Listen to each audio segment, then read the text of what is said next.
Welcome back to BGCG TV. This is Magnificent Millennials.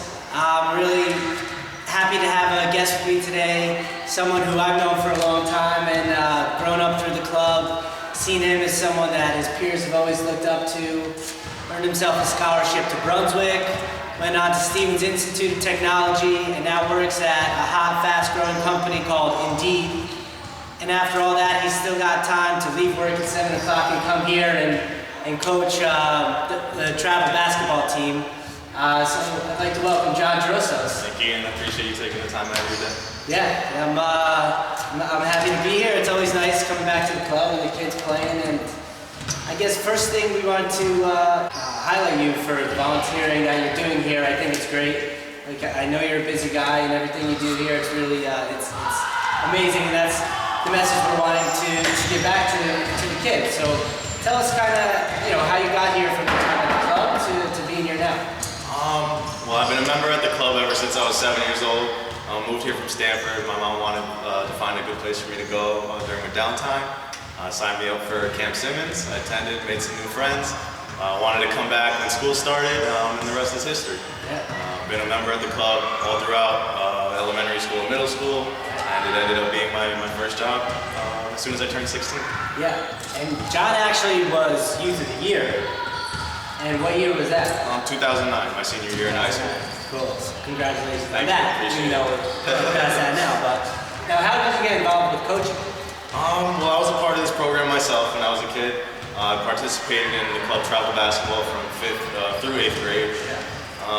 Had the great time of winning the 8th grade division championship. So, it's a very competitive league. We struggled a lot along the way, but being able to finish my last year in the program with a tournament championship was a priceless experience. Yeah, that's awesome.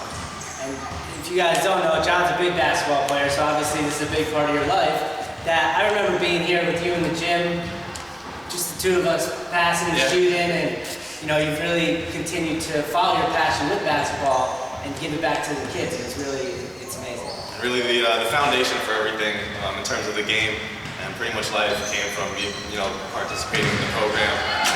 Had a lot of good influences here. Mike Gerald, Don Palmer. A lot of people gave their time to me growing up. So throughout college, I would come home during break, try and catch the kids a game or two. Had the opportunity of watching Don Bolton, another club alum, coach while I was in school. And I always told Mike, Mike, when I finish school, if I move back home, I'd love to be part of the program in some way.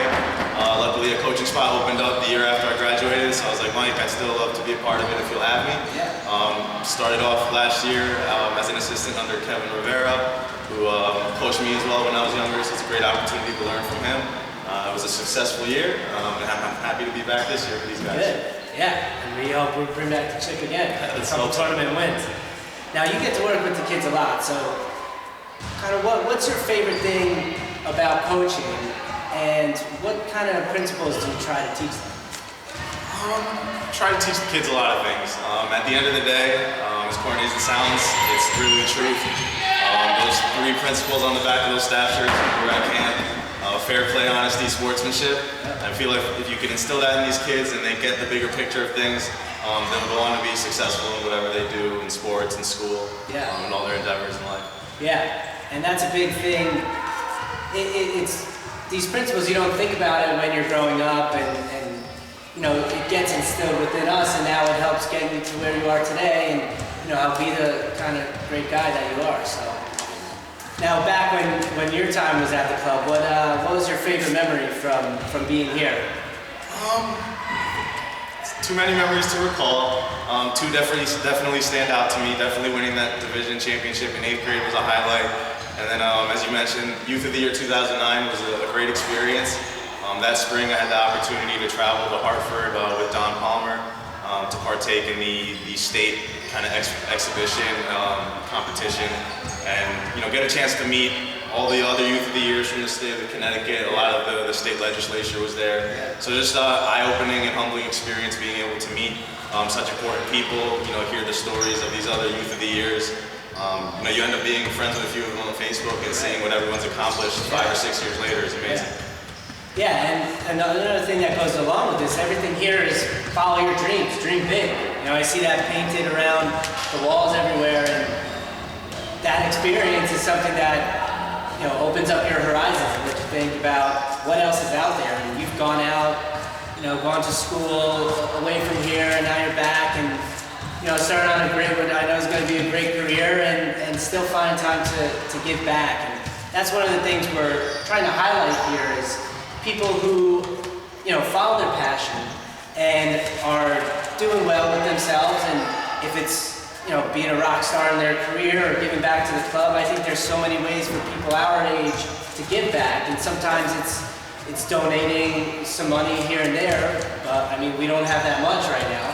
But a lot of other times it's donating your time, which, you know, is something that you've done and will continue to do, I'm sure, as long as you can. So it's really great, again, that you're doing this. The kids behind me there are getting all geared up. So I'll let you go, but last question.